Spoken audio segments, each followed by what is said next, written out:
오늘은 왜 광야의 길을 걷게 하셨는가 라는 제목으로 말씀을 상고하고자 합니다. 하나님은 이스라엘 백성들을 40년 동안 광야 생활을 하게 하셨어요. 애굽에서 430년 동안 종노릇하고 이제 약속의 땅 가나안 땅으로 들어가는데, 이 가나안 땅은 일주일이면 아니면 열흘이면 갈 수 있는 직선거리였습니다. 근데 하나님은 그들을 그렇게 직선거리로 가게 하지 아니하고 40년 동안 광야에서 방황하게 만들었어요. 때로는 우리는 우리 인생을 살 때 직선거리가 있고 이러면 좋을 것 같은데 왜 나에게 이렇게 고난을 주십니까? 나에게 인생의 역경도 주시기도 하고 질병도 주기도 하고 어려움도 주십니까? 하고 생각할 때가 있어요. 거기에는 하나님의 섭리가 있는 거예요. 하늘이 땅보다 높음과 같이 내 생각은 너희과 생각과 다르다. 근데 하나님은 우리를 고생시키길 원하시는 하나님이 아니세요. 하나님은 우리에게 축복을 주기를 원하십니다. 하나님 우리 인격이 성숙되고 하나님을 사랑하기를 원하십니다. 하나님은 그런 깊은 뜻이 있기에 하나님께서는 그들을 직선거리로 가지 않게 하시고 연단의 길을 가게 하셨던 것입니다. 첫 번째로 보면은 하나님은 주의 백성들을 통해서 광야의 길을 통하여 연단하십니다. 광야라는 것을 하나님께서 예비하셔서 그들로 하여금 성숙시키기를 원하시는 것입니다. 하나님은 그들에게 고난과 연단을 주신 이유가 있는데요, 그 이유가 무엇일까? 여러 가지 이유가 있는데 성경을 찾아보면 민수기 14장 2절 보니까 첫 번째는 원망했기 때문입니다. 하나님께 감사하지 아니하고 원망하고 불평하는 사람들은 하나님이 그 입에서 원망과 불평이 떠나가고 감사할 때까지 훈련을 시키는 거예요. 진정한 감사가 뭔지를 모르는 사람들에게 감사가 무엇인지를. 이스라엘 자손이 다 모세와 아론을 원망했습니다. 온 회중이 그들에게 이르되 우리가 애굽 땅에서 죽었거나 차라리 광야에서 죽으면 낫지 왜 이렇게 우리를 고생시키느냐고 원망하고 불평했어요. 사랑하는 성도 여러분, 하나님은 우리가 감사하기를 원하십니다. 하나님께 눈을 떠서 생명 주신 하나님께 감사. 어저께 뉴스를 잠깐 보니까 아프가니스탄에 이 탈레반하고 정부군하고 계속 전쟁하는데 미군이 또 철수했잖아요. 그 반군이 결국은 정부군을 이기게 생겼어. 그래가지고 탈레반이 중국 지도자를 또 만나고 자기를 도와달라고 이렇게 하는데, 이 국가가 얼마나 소란해요. 미얀마도 그 군부 쿠데타를 일으켜가지고 국가를 전복시켰잖아요. 이 지구상에 고통당하는 나라들이 얼마나 많은지 몰라요. 우리 하나님께 우리에게 평안을 주신 것을 감사하고 하나님 은혜 가운데 사는 것을 우리는 감사해야 됩니다. 원망과 불평한 저들에게 하나님께서 광야의 길을 통해서 하나님께 감사하지 못하는 자들에게 하나님께서 더 어려운 연단과 시련을 주시는 거예요. 민수기 14장 34절에 보면 이스라엘 백성들을 12두령들을 지도자 12명을 각 지파마다 선발해서 40일 동안 가나안 땅을 정탐하게 했습니다. 그런데 가나안 땅을 정탐하고 돌아와서 10명은 원망하고 불평을 했어요. 부정적인 보고했습니다. 그리고 여호사와 갈렙은 긍정적인 보고를 했어요. 그러니까 사람들은 부정적인 말을 듣고 원망하고 불평하니까 불뱀에 나와가지고 다 물어 죽습니다. 그때 하나님은 이렇게 말씀합니다. 우리 함께 읽어보겠어요. 너희는 그 땅을 정탐한 날수인 40일의 하루를 1년으로 쳐서 그 40년간 너희 죄악을 담당할지니 너희는 그제서야 내가 싫어하면 어떻게 되는지를 알게 하리라 하셨다라. 이 말씀은 그냥 더 보세요. 이게 무슨 뜻이냐면 40일 동안 정탐하고 돌아왔는데 원망하고 불평하고 하나님께 감사하지 않으니까 하나님께서 광야 생활하게 하는데 하루를 곱하기 1년이에요. 하루를 원망하고 불평하니까 1년 동안 고생을 하는 거야. 그래서 40일 동안 정탐하고 돌아와서 원망 불평하니까 40년 동안 고난을 당하게 했어요. 고난을 당하게 한 이유가 있어요. 너희 죄악을 담당할지니 너희는 그제서야, 우리가 하나님을 싫어하면, 하나님이 기뻐하지 않고 하나님을 기분 나쁘게 하면, 하나님께서 싫어하면 어떻게 되는지를 알게 되리라. 그러니까 사람은 어리석어서 고생하고 힘들고 그때서야 비로소 하나님을 깨닫는다니까요. 그래서 하나님께서 이들에게 40년 동안 광야의 길을 걷게 하시고 그제서야 비로소 하나님이 기뻐하지 않는 일, 하나님이 싫어하는 일을 하면 우리가 고난이 많구나, 이걸 깨닫게 하기 위한 것이라는 말씀이에요. 그리고 뿐만 아니라 오늘 본문 말씀에 보면 하나님께서 이 광야의 시간은 2절 보니까 여호와께서 이 40년 동안 내 광야의 길을 걷게 하신 것을 기억하라. 또 이 광야의 길을 주신 것은 우리를 뭐하기 위해서, 너를 뭐하기 위해서요? 낮추시며, 낮추기 위해서요. 우리 마음대로 되면 좋을 것 같죠? 내 생각대로 하는 일이 잘 되고 사업도 잘 되고 자녀도 잘 되고 그러면 좋을 것 같죠? 그러면요, 교만 충만해져 가지고 눈에 뵈는 게 없어. 예? 교만 충만해가지고 하나님 열심히 섬기지 않는단 말이에요. 예? 그러니까 하나님께서 낮추기 위해서, 우리를 낮추기 위해서 광야의 길을 걷게 하시는 거예요. 사람들이 고난을 당하고 어려움을 당하고 위기를 당하면 낮아지게 돼요. 낮아지면 하나님을 의지하게 되어 있는 거예요. 너는 낮아져서라고 되어 있어. 너를 낮추고 너를 시험하사 내가 하나님을 사랑하는지 안 사랑하는지 알게 하려 합니다. 하나님은 이 광야의 기간 동안에는 시험의 기간입니다.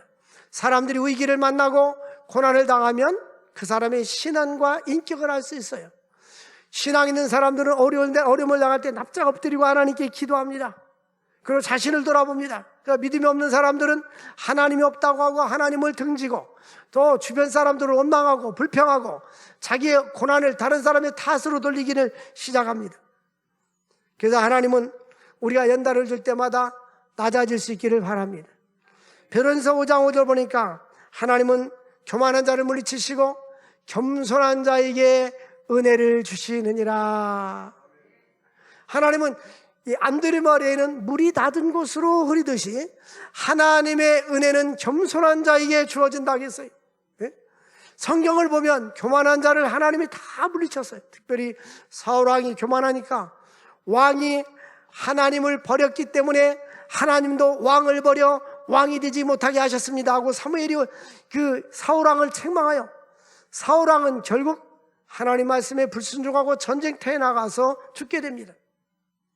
그럼 우리는 언제든지 우리 주님께서 수고하고 무거운 짐진 자들아 다 내게로 오라, 내가 너희를 쉬게 하리라, 나는 마음이 온유하고 겸손하니 나의 멍에를 메고 내게 배우라 그랬어요. 우리는 주님의 멍에를 베고 주님께 배워야 합니다. 우리는 온유하고 겸손하신 주님을 닮아가야 돼요. 하나님께서 우리를 낮추기 위해서 광야의 길을 줬어요. 우리가 인생을 살다 보면 어려운 환경, 또 질병, 고난, 역경이 있을 때에 하나님은 그것을 통해서 우리를 낮추시고 우리가 낮아졌을 때 하나님은 은혜를 주시기를 원하시는 거예요. 그러므로 우리는 광야의 기간이 때로는 시험의 기간입니다. 하나님을 사랑하는지 사랑하지 않는지 시험하기 위한 것입니다. 뿐만 아니라 하나님께서는 하나님을 뜻대로 살지 아니하고 하나님을 멀리하는 자들에게 경고를 주었어요. 그 경고가 뭐냐? 민수기 14장 12절 보니까 내가 전염병으로 그를 쳐서 멸하겠다. 구약시대 때 하나님께서 하나님을 떠나 산 사람들을 전염병으로 멸하겠다고 경고했어요. 지금 이 지구촌은 코로나로 인하여서 몸살을 앓고 있어요. 그런데 보니까 어느 나라들은 하루에도 확진자가 수만 명씩 나옵니다. 근데 이제 백신이 나와가지고 예방주사 맞으면 괜찮겠지라고 했는데 예방주사를 다 놓고 마스크를 벗고 이제 해수욕장에서 해수욕장을 즐기고 이렇게 살았었는데 지금 보니까 이제는 델타 바이러스가 생겨가지고 난리가 아닌 거예요. 이제 그러니까 정부도 못 믿겠다. 우리는 백신도 안 맞겠다. 이제 백신을 안 맞겠다고 데모하는 사람들도 있어요. 이거는 하나님이 우리 인간에게 주는 재앙입니다. 인간의 방법으로 안 되잖아요. 인간이 아무리 과학이 발달되고 문명이 발달되고 의학기술이 발달됐다 할지라도 현재 치료제가 아직은 안 나왔어요. 여기 바이러스를 치료할 수 있는 치료약이 지구상에 아직은 나와 있지 않습니다. 그러니까 이 델타 바이러스가 뭐냐면요, 이 코로나 바이러스가 왔잖아요. 그러니까 이제는 영국에서 이상한 바이러스가 생기니까 영국발 바이러스 변이 변종이 생겼다고 세계 뉴스 하니까 왜 기분 나쁘게 영국이라고 자꾸 그러냐니까 그러면 알파 바이러스, 그 다음에 베타 바이러스, 남아공, 감마 바이러스, 브라질, 델타, 인도 바이러스. 그러니까 지금은 델타까지 나왔는데 이게 끝나죠. 또 다른 것이, 우리 인간이 또 뭐를 만들면 또 나오고 또 나오는 거예요. 그러니까 우리 인간들은 겸손하게 하나님 앞에 항복해야 돼요. 하나님, 우리 인간의 힘으로는 할 수 없어요. 하나님이여 도와주시옵소서. 우리의 죄를 용서하시고 이 땅의 질병이 떠나가게 하여 주옵소서. 그렇게 기도해야 돼요. 하나님은 전염병으로 그들을 치겠다 했어요. 그리고 민수기 14장 35절이니까 여호와 하나님을 거역하는 자들에게는 광야에서 소멸되어서 거기서 죽으리라. 결국 출애굽을 했던 사람들이 광야 40년 동안 하나님을 원망하고 불평해 다 죽고, 출애굽의 2세대들과 여호사와 갈렙만 젖과 꿀이는 가나안 땅으로 들어간 거예요. 그러니까 하나님은요, 우리가 순종하기를 원하세요. 하나님의 뜻대로 살기를 원해요. 우리 하나님은 약속이 겁니다. 내 말씀에 순종하라. 내 말씀에 순종하라. 그리하면 젖과 꿀이는 가나안 땅으로 인도하리라. 그러나 거역하면 망해되리라. 여러분, 그러니까 우리가 답이 나와 있잖아요. 그 답이 뭡니까? 내 힘으로 우리 인생을 살라고 하지 말고, 우리 자녀들을 교육을 잘 시키면 그들이 행복할 줄 알지만 그 아니에요. 믿음으로 사는 가정들, 하나님의 약속의 축복을 누릴 수가 있는 거예요. 하나님을 경외하고 믿음으로 사는 복된 가정 될 수 있기를 주의 이름으로 축원을 드립니다. 예수를 구주로 영접하고 믿음으로 사는 것, 이보다 더 큰 축복이 없는 거예요. 안 가졌을 땐 갖고 싶지만 가지면 행복하지 않아요. 아무리 많은 것을 소유해봤자 그것이 나에게 진정한 행복을 주는 것은 아닌 겁니다. 그러므로 하나님은 주의 백성들에게 궁극적으로 신명기 8장 16절 보니까 하나님은 그의 백성들에게 마침내 복을 주려 하심이라 그랬어요. 마침내. 내 조상들도 알지 못하는 만나를 광야에서 내게 먹이셨나니 이는 다 너를 낮추고 너를 시험하사 마침내 내게 복을 주려 하심이라. 하나님은 우리에게 축복을 주기를 원하세요. 하나님은 우리가 풍성한 은혜 가운데 놀라운 축복을 누리며 살기를 원하시는 거예요.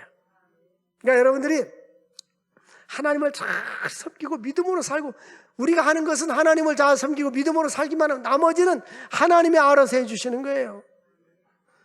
두 번째로 본문은 주의 백성들은 광야 생활에서도 하나님이 보호해 주시고 지켜주시고 필요한 것을 공급해 준다는 사실을 깨닫게 해줘요. 직장 다니고 돈 잘 벌 때는 이거 하나님이 줬다는 생각을 하지 않는 거예요. 내가 월급을 탔다, 내가 사업이 잘 됐다, 이런 생각을 하는 거예요. 그런데 정말 어렵고 힘들 때는 하나님을 의지하기도, 하나님이 주셨다, 이런 마음이 드는 거예요. 그래서 하나님은 우리 인간이 광야는 어떤 것이요? 농사질 곳이 없고 또 농토도 없고 물도 없고 아무것도 우리 인간이 뭘 할 수가 없는 거예요. 그때 하나님은 하늘에서 만나를 내려주셨습니다. 아, 하나님이 주시는구나. 그래서 하나님은 저들에게 뭐를 깨닫게 하셨느냐면 3절 말씀 보니까 너를 낮추시고 너를 줄이게 하시고 네 조상도 알지 못하는 만나를 네게 먹이신 것은 사람이 떡으로만 사는 것이 아니라 여호와 입에서 나오는 말씀으로 사는 줄을 알게 하려 하심이라. 왜 하나님이 만나를 주셨냐면 만나를 주신 하나님이 우리에게 말씀으로 살아라, 믿음으로 살아라, 이거를 교훈해 주기 위해서 만나를 주셨다는 것입니다. 그러므로 이 만나를 주신 것은 단지 양식만 주는 것이 아니라 하나님은 우리를 돌봐주신다. 마태복음 6장에 보니까 공중에 나는 새를 봐라, 저 들의 백합화를 봐라, 여기 꽃이 얼마나 아름다워요. 길쌈도 하지 않고 우리는 수고도 하지 않지만 하나님이 저에게 입히시지 않느냐. 너희는 무엇을 먹을까 마실까 염려하지 말라. 이는 다 이방인들, 하나님이 없는 사람들이 뭐 먹어야지, 어떻게 살아야지, 이 직장에서 쫓겨나면 내가 어떻게 살지. 옛날 보면 그 가불 외상이라는 게 있었어요. 외상, 가불. 어떤 그 분은 전에 저쪽 교회 있을 때 감사한금 헌금이 없었나 봐요. 봉투에다 감사한금 5만 원 외상 이렇게 해서 이 진짜 있었던 일이에요. 근데 그 다음 주에 외상까지 갚았어. 근데 왜 염려를 외상을 하냐고. 앞으로 미래인데 미리 걱정하는 거야. 우리 딸 시집 못 가면 어떡하나, 우리 아들 장가 못 가면 어떡하나, 또 장가 가서 싸우면 어떡하나, 내가 늙으면 노후 대책을 왜 미리 땡겨서냐고요. 이런 다 누가 하는 거예요? 이런 걱정은 누가 하는 거예요? 이방인들이라는 거라고죠. 이는 다 이방인들이, 하나님이 없는 사람들, 하나님의 아버지가 없는 사람들이 하는 거예요. 우리는 누가 돌봐줘요? 하나님 돌봐주잖아요. 네? 초등학교 3학년 아이가 나 어떻게 아파트 사지? 요즘 아파트 오른다는데 나 누구고 장가 가지? 그럼 이 정상이 아니네, 그럴 거 아니에요. 네? 우리는 전능하신 하나님 우리를 돌봐주기 때문에 예수 믿지 않은 이방인들이 구하는데 너희 하늘 아버지께서 이 모든 것이 너희에게 있어야 될 줄을 아시느니라.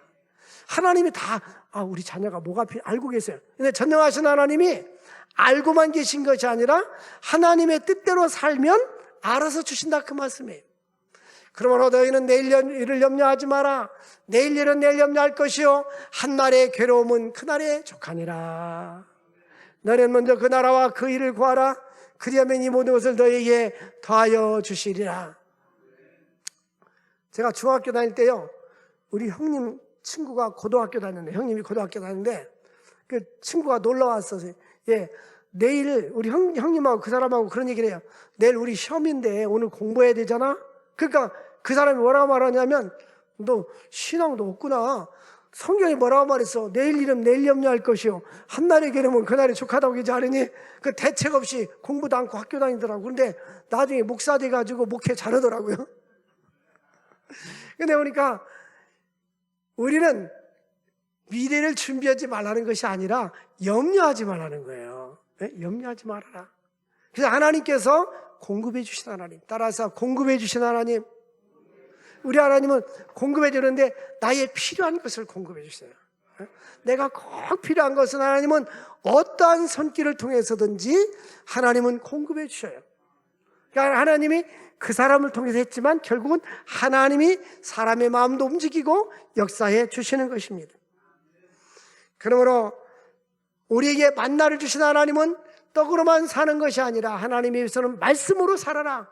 먼저 말씀이 우선이다. 이거 우리에게 보여주고 있는 것입니다. 이들에게 하나님께서는 40년 동안 4절 보니까 의복이 헤어지지 않았고, 광야 생활 40년 동안에 의복이 헤어지지 않았고 발이 부르트지 않았다. 보니까 제가 주석을 이렇게 봤어요. 외국 사람들이 쓴 책이 보니까 이들이 출애굽을 할 때 한 벌을 옷을 입고 왔는데 한 벌이 헤어지지 않았는가? 그게 아니고 그들이 출애굽을 할 때 금은 보화를 얻어갖고 왔잖아요. 그때 그들이 뿐만 아니라 무슨 비단이고 뭐고 많은 자재를 가지고 나왔다, 그 말이에요. 그리고 발이 부르지 않았단 말은 우리 어렸을 때 보면 어른들 집신도 신고 게다짝도 신고 다녔잖아요. 근데 하나님께서 그들이 만나를 내려서 먹을 것만 주신 것이 아니라 입을 것과 신을 것까지도 하나님이 공급해 주셨다는 거예요. 그러니까 이 걱정하면 그 스펄전 목사님이 그런 예화를 들었어요. 참새와 빕새 이야기인데 참새와 빕새가 이런 대화를 나눕니다. 참새가 빕새에게, 야 빕새야, 왜? 저 인간들을 봐. 왜? 우리를 돌보는 하나님이 없는가 봐. 우리는 적금도 들지 않고 또 통장도 없고 우리는 집도 없잖아. 그리고 심지도 않고 거두지 하나님 우리 돌보는데 저 사람들은 집도 있고 통장도 있으면서 저렇게 걱정해. 저 사람들은 하나님이, 우리를 돌보는 하나님이 없는가 봐.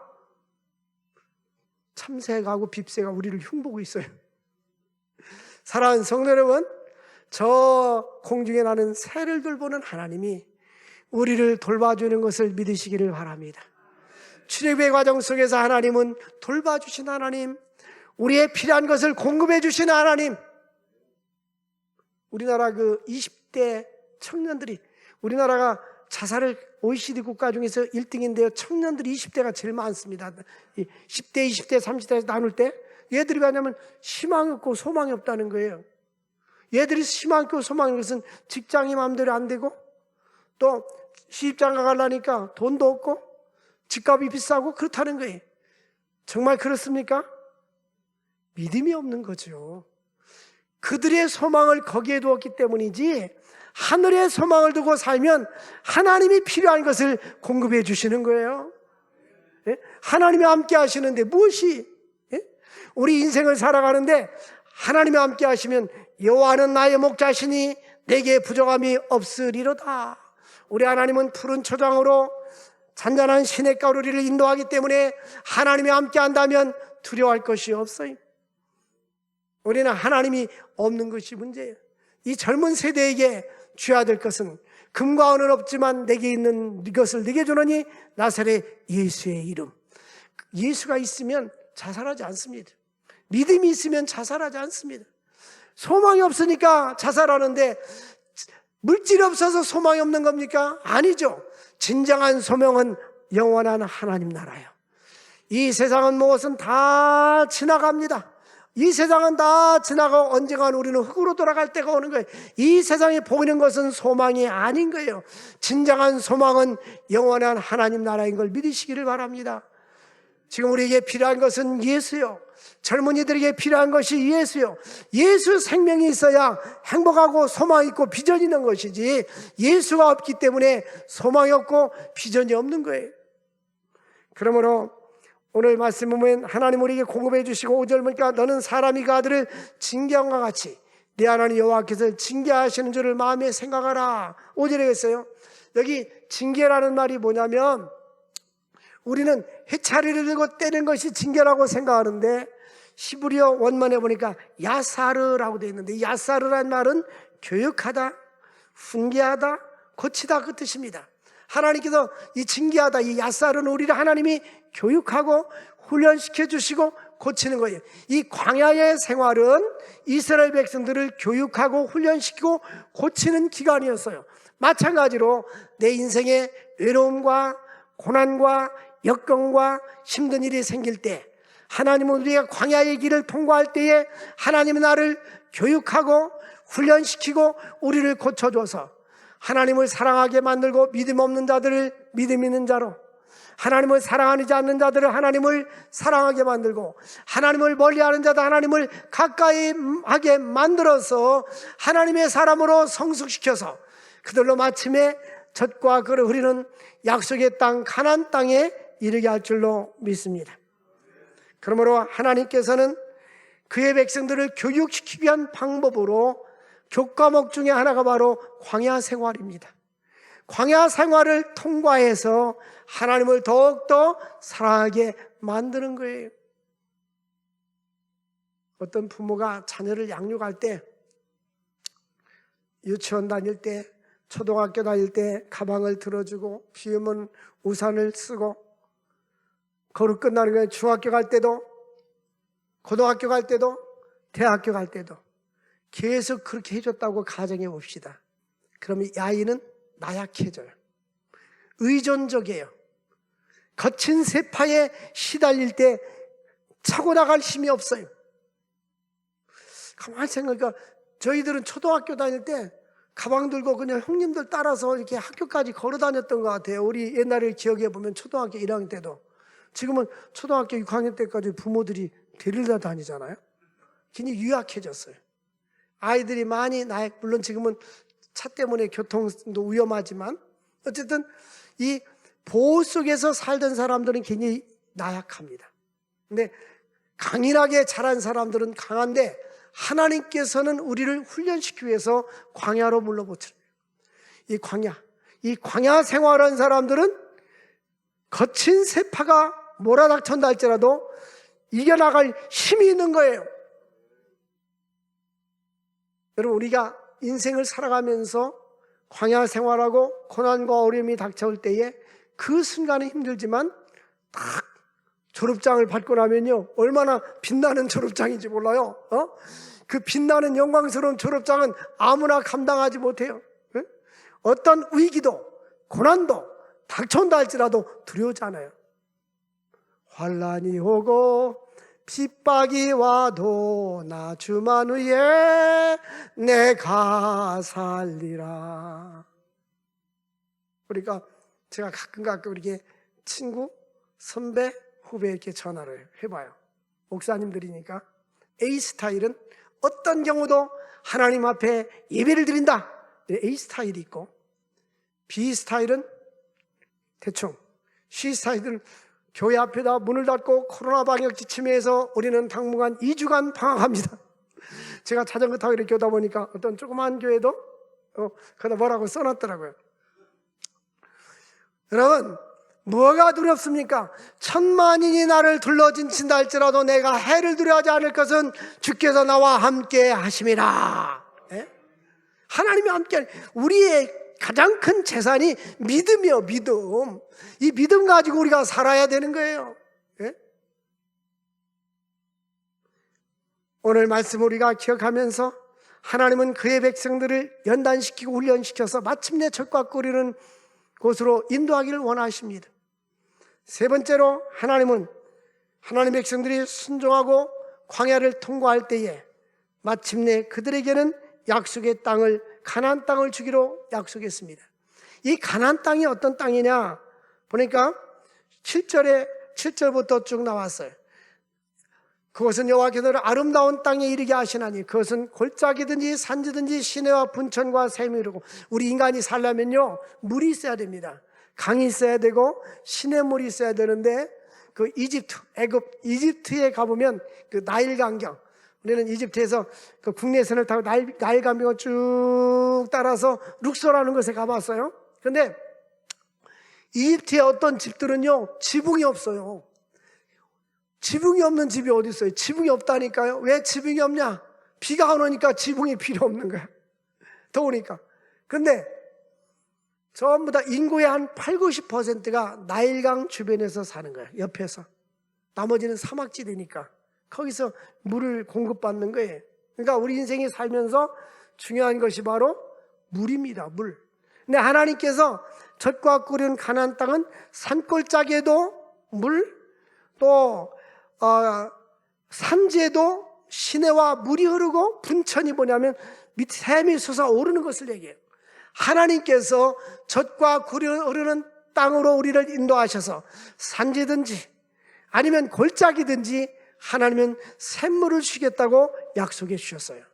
이 말은 도저히 코로나 때문에 불경기고 우리의 삶이 어려울 때도 하나님은 하나님의 백성들에게 골짜기든지 산지든지 분천을 주시는 거예요. 뿐만 아니라 8절에 밀과 보리의 소산지요, 포도나무와 무화과나무와 감람나무가 있고, 9절에 보니까 네가 먹을 것에 모자람이 없다. 이 9절 말씀에 보니까 먹을 것에 모자람이 없다 그랬는데, 아마 60세 이상 되신 분들은 과거에 우리나라 60년대에 가난해 가지고 보릿고개가 있었다는 것을 기억할 거예요. 그 당시 우리 초등학교 다닐 때 보면 그 보리밥에다가 장아찌로 도시락을 해가지고 학교 다녔던 기억이 납니다. 참으로 가난했어요. 주일학기 때 교회를 갔는데 이 교회에서 예배 시간에, 주일학기 예배 시간에 찬송가를 부르는 게 아니라, 지금 내가 그 찬송가인 줄 알았어. 근데 지금은 이게 찬송가가 아니에요. 계몽가요. 무슨 계몽가냐? 너무나 다 보리밥 먹고 살으니까 그것이 행복을 느끼기 위해서 꼬꼬대 꼬꼬 먼동이 튼다, 복남이네 집에서 아침을 먹네, 옹기종기 모야 작공당 보리밥, 보리밥 먹는 사람 신체 건강에 붕붕. 그랬어요. 지금 생각하면 그러고도 신앙생활이 하고 이 예수 믿고 내가 목사가 된 거 보면 기적이라니까. 근데 그 노래만 부른 게 아니에요. 뭐 변찮은 주님의 사랑가도 부르고 예수 사랑하시는 분은 흰구름 뭉게무도 불렀지만 그런 노래도 불렀어요. 그러니까 아마 이 교회를 통해서 사회 계몽을 했던 거예요. 보리밥 먹는 것이 행복하고 건강하다. 물론 지금은 제가 우리 청국장집에 가면 보리밥 주세요 하고 보리밥을 먹는데, 그때는 우리 친구들 보면 아직도 나 보리밥 안 먹을래, 그때 너무 많이 먹어서 안 먹을래 그러는데, 참 그런 시절이 있었어요. 어렵고 힘든 그 시절, 전 초등학교 다닐 때 청소 당번이 참 그리웠어요. 청소 당번을 하고 끝나면 옥수수 강냉이 빵을 하나씩 준 거예요. 청소 당번 한 사람들만. 그러니까 강냉이 빵 때문에 청소 당번을 걸 좋아했다니까요. 우리나라가 그런 시절이 있었어요. 지금 지구상의 인구가 6억 정도 돼요. 이 지구에 75억, 6억 되는 인구가 지구에 살고 있는데 인구의 4분의 1, 4명 중에 1명, 3.5명 중에 1명이 하루에 1달러, 1,000원어치도 못 먹고 잠자리에 들어가는 거예요. 이게 굶주림 속에서 먹고 싶은 거 못 먹고 굶주림 속에서 살아가는 거예요. 지금 이 아시아 지역이 빈곤입니다. 우리는 아프리카가 더 가난한 줄 알지만 이 아시아 지역이 빈곤층이 아주 많습니다. 근데 하나님께서 이와 같이 이제 살던 우리나라가 6.25 전쟁이 1950년대 6.25 전쟁을 겪고 난 이후에 3대 빈민국 중에 하나였어요.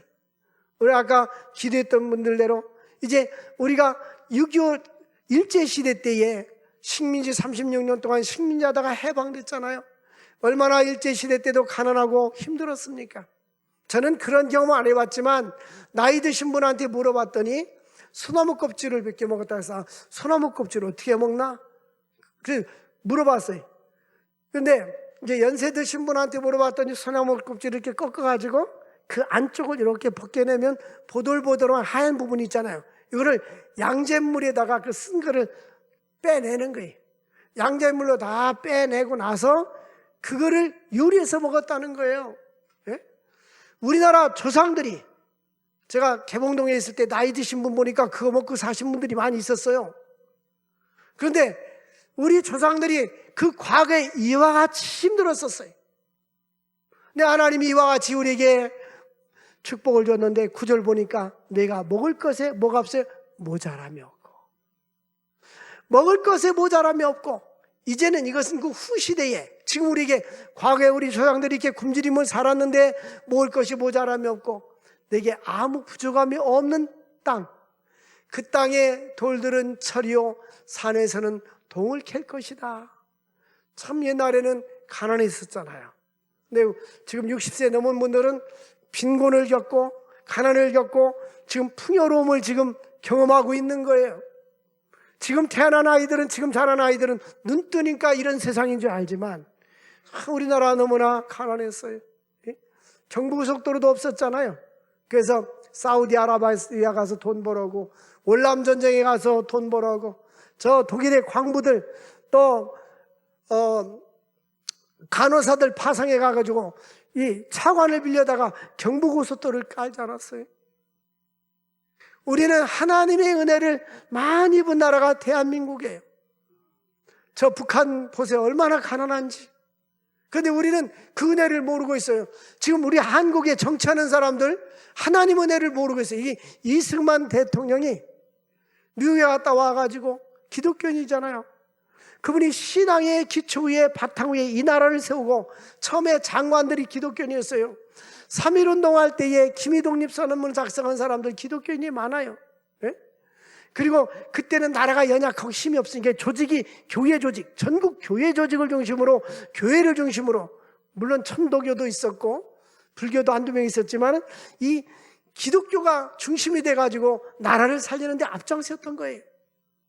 우리나라 초대도 마찬가지 아닙니까? 선교사들이 와서 하늘천 따자고 등잔불 켜고 있을 때에 학교도 없고 병원도 없을 때에 하나님께서 연희전문학교, 세브란스 병원, 숭실대학교, 또 이화여자대학교 이런 명문대학들을 세워줬잖아요. 전부 다 미션 스쿨이었어요. 이 나라가 이렇게 기독교의 양을 덕을 많이 보니 대한민국이 이제 와가서는 무슨 차별금지법, 무슨 동성애법 이런 걸 만들어가지고 반기독교적인 이야기를 하고 있는데 만약에 그것이 통과돼서 하나님을 잊어버리면 이 나라는 다시 멸망의 길을 가는 거예요. 망하게 되는 거예요. 사람들이요, 선교사님들이 깜짝깜짝 놀래. 선교제 가가지고 5년, 10년, 20년 몇 년마다 들어온 사람들 보면 대한민국이 이렇게 발달됐는가. 외국에는요 10년 전만 해도 우리 불법 체류자가 미국에 많았었어요. 그래서 한국 사람들 비자 잘 안 내주고 특히 목사들은 비자를 잘 안 내줬어요. 아메리칸 드립 해가지고 관광 비자 가지고 가가지고 눌러 있었기 때문에 지금은 가보면요 한국에 나오고 싶어요. 근데 한국에 나오고 싶지만 터전이 없어.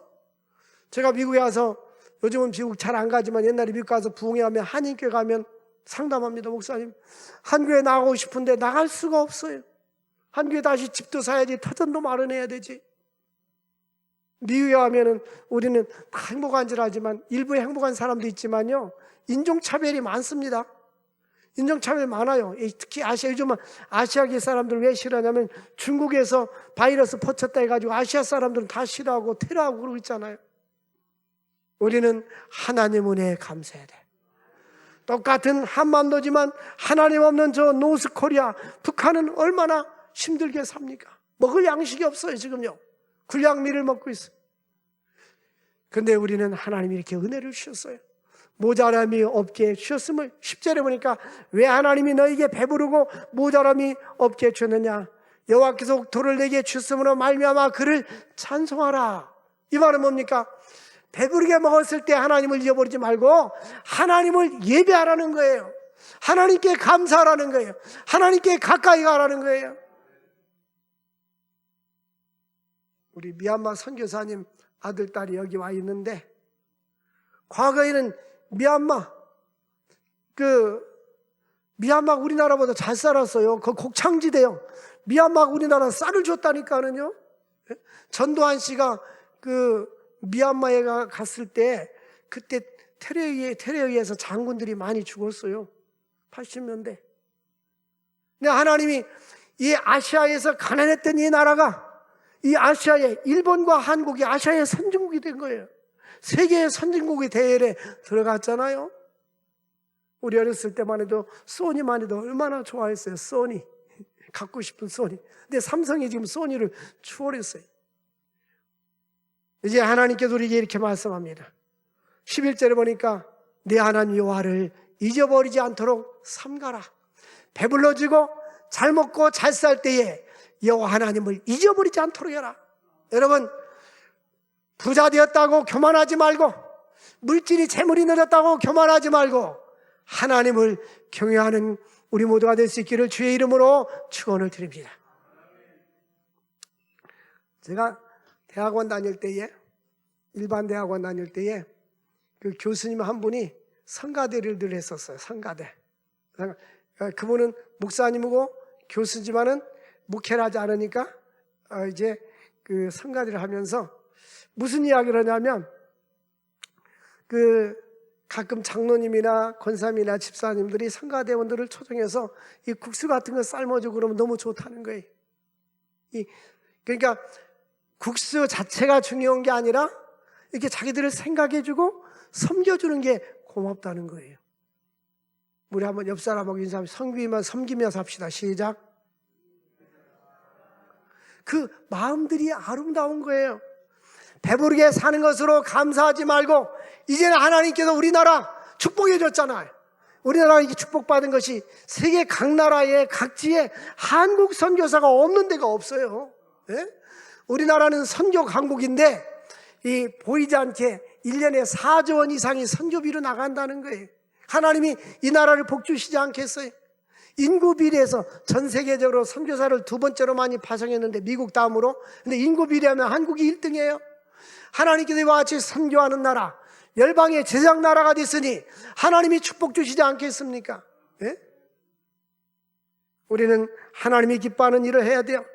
12절, 13절, 14절 보니까 네가 먹어서 배부르고 아름다운 집을 짓게 되고 소와 양이 번성하고 은금이 증식되며 네 소유가 풍부하게 될 때에, 잘 먹고 잘 살게 될 때에, 14절에 보니까 14절 같이 읽겠어요. 시작. 내 마음이 교만하여 내 하나님 여호와를 잊어버릴까 염려하노라.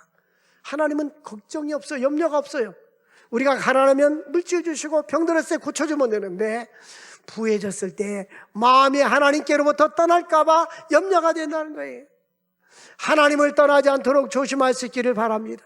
어떠한 경우라도 하나님을 더 가까이 할 수 있기를 바랍니다. 하나님께서 말씀합니다. 17절에 보니까 네가 마음에 이르기를 내 능력과 내 손의 힘으로 내가 이 재물을 얻었다 말할 것이라. 자기가 잘나서, 자기가 사업에서 돈 벌었고, 자기가 공부 잘해가지고 아들 좋은 직장 갔다고 그렇게 생각하지 말라는 거예요. 18절 말씀 읽겠어요. 18절 시작. 내 하나님 여호와를 기억하라. 그가 네게 재물 얻을 능력을 주셨습니다. 아멘. 하나님이 건강 안 주시면, 만약에 병들어가지고 침상에 누워있으면 어떻게 직장 다니겠어요? 또 사업하겠어요? 못하잖아요. 하나님이 건강도 주시고, 아멘도 하셔야지. 건강도 주시고, 생명도 주시고, 직장도 주시고. 그러니까 이스라엘 백성들이 할 수 없을 때는 하늘에서 만나를 내려줬지만요, 가나안 땅에 들어갔을 때는 그 농사를 짓게 하고 첫 곡식을 거둔 후에 만나가 그쳤어요. 그러니까 이게 뭐냐면, 우리가 아무것도 할 수 없을 때는 하나님이 초자연적인 방법으로 공급해 주시지만, 나의 직장, 또 나의 사업장, 이 모든 것은 하나님이 주신 거예요. 예? 그걸 잊지 말라는 거예요. 내가 너에게 재물을 얻을 능력을 주셨다는 거예요. 그러면 우리 하나님이 나에게 지적인 능력을 주셨으면 이 지적인 것을 나누고, 건강하셨으면 건강한 사람은 약한 사람을 돌봐야 되고, 하나님이 남보다 재물 얻을 능력이 더 많은 사람은 이 재물을 가지고 나누고, 아멘, 빨리 나누고 선교하고 구제하고 선한 사업에 힘써야 되는 거예요. 계속 쌓기만 하면 안 되는 거예요. 내 보물을 땅에 쌓아두지 마라. 내 보물을 하늘에 쌓아두라고 했잖아요. 예? 우리는 선한 사업에 부한 믿음의 부자가 돼야 되는 거예요. 그러므로 하나님을 잊지 않도록 하라는 거예요. 하나님의 경고는 무엇입니까? 19절에 경고하고 있어요. 내가 만일 하나님 여호와를 잊어버리고 다른 신을 따라 그들을 섬기며 그들에게 절하며 내가 만일 만민에게 증가하노니 내가 반드시 멸망할 것이다. 하나님을 잊어버리고 다른 신을 섬기고 하나님을 떠나버리면 멸망한다는 거예요. 어떠한 경우라도 하나님을 온전히 섬기고 하나님을 따라 살아갈 수 있기를 바랍니다. 신명기는 뭐냐면요, 이스라엘 백성들이 가나안 땅에 들어가기 전에 모세가 설교하는 유언집인데 여러 편의 설교가 여기에 나와 있는 겁니다. 핵심은 뭐냐면, 하나님을 섬기는 자들은 축복의 길이고 하나님을 떠나면 저주의 길이다. 그러므로 하나님을 온전히 섬겨라. 그것이 압축한 것이 신명기 28장입니다. 하나님을 경외하는 가정, 하나님을 경외하는 나라와 민족, 열방의 축복을 받아서 하나님의 선한 사업에 힘쓰고 하나님께 영광 돌리는 우리 모두가 되기를 주의 이름으로 축원드립니다. 이제 하나님께서 주신 것을 가지고 우리는 선교하며 선한 사업하고 하나님을 기쁘시게 해야 될 줄로 믿습니다. 그런데 쓰임받는 우리 모두가 되기를 주의 이름으로 축원을 드립니다. 하나님 아버지 감사합니다. 오늘도 생명의 말씀을 주신 주님, 하나님께서 광야의 길을 주신 것을 기억하면서 우리가 이 광야의 길을 걸 때 하나님을 체험하고 만나고 하나님을 깨닫게 하고 하나님 은혜를 느끼게 하여 주옵소서. 내 힘으로 재물 얻었다고 교만하지 않게 하시고 하나님이 공급하시는 힘으로 살아가게 하여 주시고 하나님이 늘 감사하며 주를 위해서 살아가는 저들 모두가 되게 하여 주옵소서. 이 나라 민족을 지켜주심을 감사합니다. 나라의 지도자들, 하나님을 경외하는 나라의 지도자들이 되게 하시고 하나님을 두려워하며 나라 민족들이 하나님을 경외하게 하여 주옵소서. 예수님의 이름으로 기도합나이다. 아멘.